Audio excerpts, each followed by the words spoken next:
Heute sprechen wir darüber, warum Etsy und Pinterest die besten Freunde sind.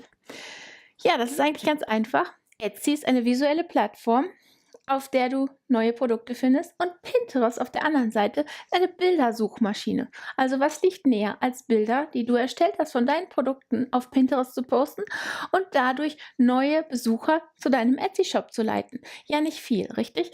Deswegen müssen wir uns anstrengen, richtig schöne Bilder für Pinterest zu erstellen, um dort dafür zu sorgen, dass dein Bild gespeichert wird von anderen Nutzern, also gepinnt wird, und auf deren Boards wird es wieder gerepinnt und nochmal gerepinnt, und du siehst schon, was da für eine Macht hintersteckt. Nämlich, wenn immer dein Bild wieder gerepinnt wird, stellt es sicher, dass es dir auch gleichzeitig wieder neuen Traffic schickt. Und je mehr Traffic du bekommst, ja, du errätst es schon, desto mehr Verkäufe wirst du bekommen.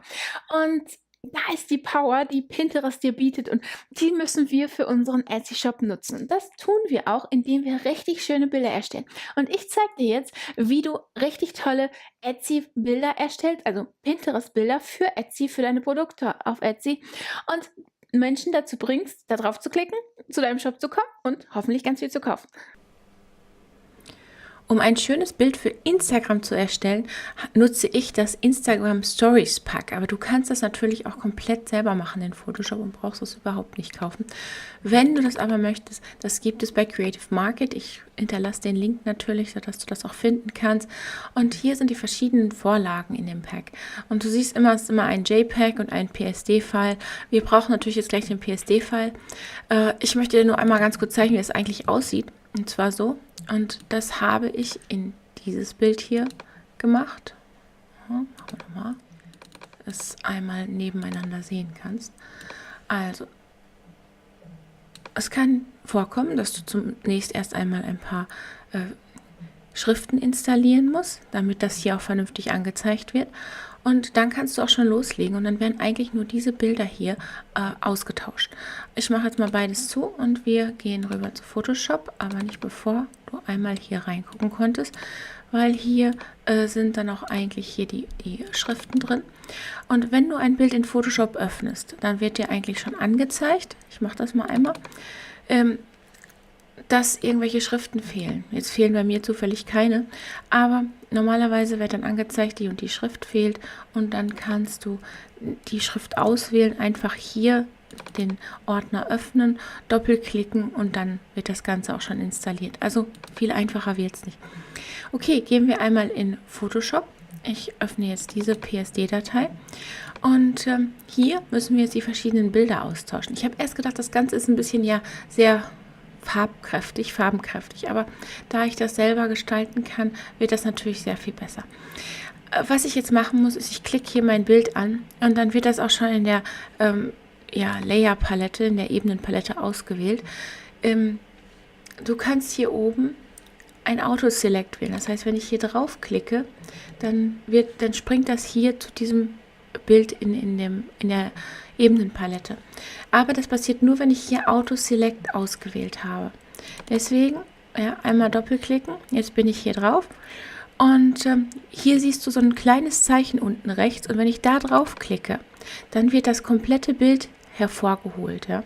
Und dann kann ich hier mein eigenes Bild reinsetzen, kann das Ganze zusammen auf eine Ebene reduzieren, und dann ist es auch schon hier drin. Das werden wir jetzt einmal tun. Ich möchte dieses Bild hier einfügen.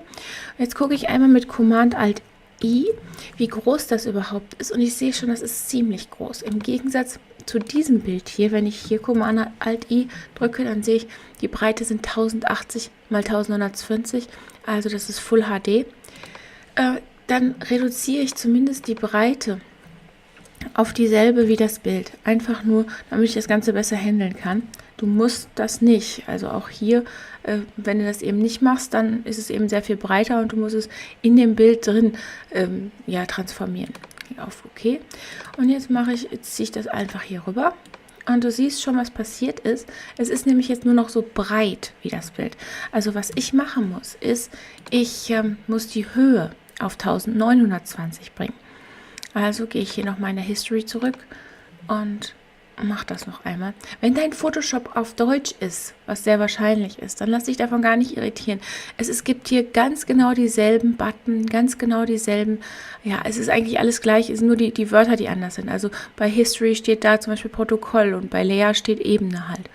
Also noch einmal Command-Alt-I und jetzt setze ich das Ganze hier auf 1920, damit ich die Höhe in der Größe habe. Und stelle sicher, dass das hier festgestellt ist, damit die Dimension gleich bleibt und dann habe ich das auch runterskaliert. Jetzt ziehe ich das nochmal hier rüber und was jetzt passiert, ja, du siehst es schon, das Bild ist genauso groß wie das darunter liegende und das ist schon mal sehr praktisch. Jetzt suche ich mir einen Ausschnitt aus und dann gehe ich in meine Ebenenpalette und reduziere das Ganze auf eine Ebene. Wenn ich das nicht tue, öffnet sich ein neues Feld und der möchte, dass ich das extra abspeichere. Das möchte ich natürlich nicht. Also gehe ich hier rechte Maustaste und sage Merge Visible, also auf eine Ebene reduzieren. Und dann kann ich das Ganze hier zumachen und dann sagt er einfach Save und ich sage ja. Und er fügt das jetzt in dieses Bild ein. Wenn mir das jetzt nicht gefällt, ist es auf dem Kopf, natürlich gefällt mir das nicht, dann kann ich das Bild immer ändern. Das heißt, in dem Fall würde ich hier einfach auf Edit gehen und dann Transform und dann kann ich hier sagen, ich möchte das einmal gegen den Uhrzeigersinn drehen und du siehst schon, was passiert ist. Es ist jetzt in die richtige Richtung gedreht. Es ist jetzt einfach ein bisschen kleiner. Das kann ich ebenfalls wieder in Ordnung bringen, indem ich einfach auf Command T drücke und das Ganze an die Größe der Fläche hier anpasse. Hier kann ich jetzt nochmal feststellen, damit das nicht so verzerrt ist. Mal gucken, dass alles passt. Und dann hake ich das hier ab und das Problem ist erledigt. Dasselbe mache ich jetzt wieder mit diesem Bild hier. Doppelklick. Das Bild ist ja jetzt richtig auf der richtigen Größe skaliert, also kann ich jetzt einfach rüberziehen, suche mir einen neuen Bereich aus, den ich gerne zeigen möchte, reduziere das Ganze wieder auf eine Ebene, mache hier oben zu und ja, sage speichern, okay, und der fügt auch das Bild wieder hier ein. Jetzt kann ich das hier anpassen, ne, dass es sich ein bisschen schöner aussieht, wenn ich das möchte. Ich kann auch mit Command T wieder arbeiten, um das Ganze hier ja anders anzupassen, also zu vergrößern einfach.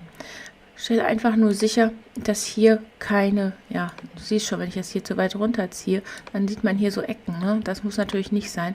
Also da musst du einfach aufpassen, dass das nicht der Fall ist. Und noch ein letztes Mal, hier wieder drauf doppelklicken, ziehe ich mal rüber, das Bild hier wieder rein und dann nehme ich nochmal die ganz linke Seite und wieder auf eine Ebene reduzieren und zumachen. Und da ist es auch schon drin. Jetzt ist es wieder auf dem Kopf, also drehe ich das Ganze nochmal. Es ist wichtig, dass du das hier unter Edit drehst, ja, Edit und dann halt Transform, also bearbeiten und dann hier in diesem Fall Clockwise, ne, also im Uhrzeigersinn. Und hier muss ich auch wieder mit Command T arbeiten, um das Ganze ein bisschen anzupassen. Und nicht vergessen, hier einmal feststellen, damit das Ganze nicht so seltsam gestretcht wird.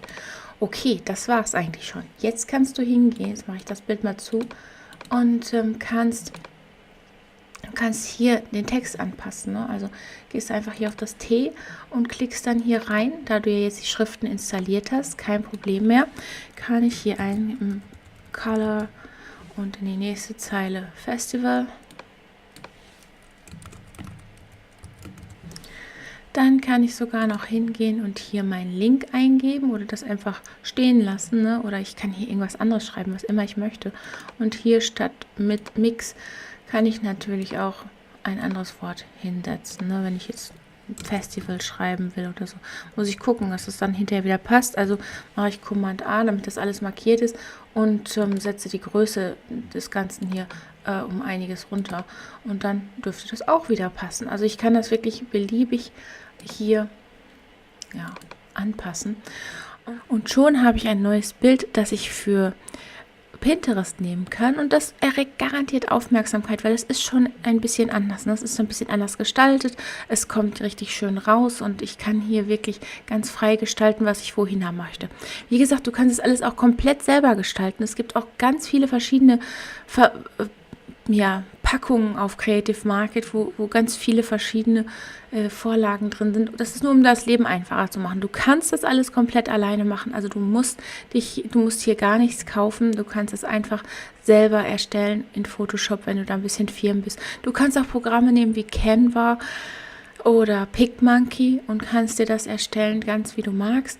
Aber ja, ich empfehle schon, dass man so ein bisschen hier mit den Ebenen arbeiten kann, dass man sich das Leben doch durchaus leichter macht, weil im Idealfall erstellst du natürlich ganz viele Bilder davon, damit du ganz oft deinen Blogpost oder was auch immer du erstellt hast, bewerben kannst.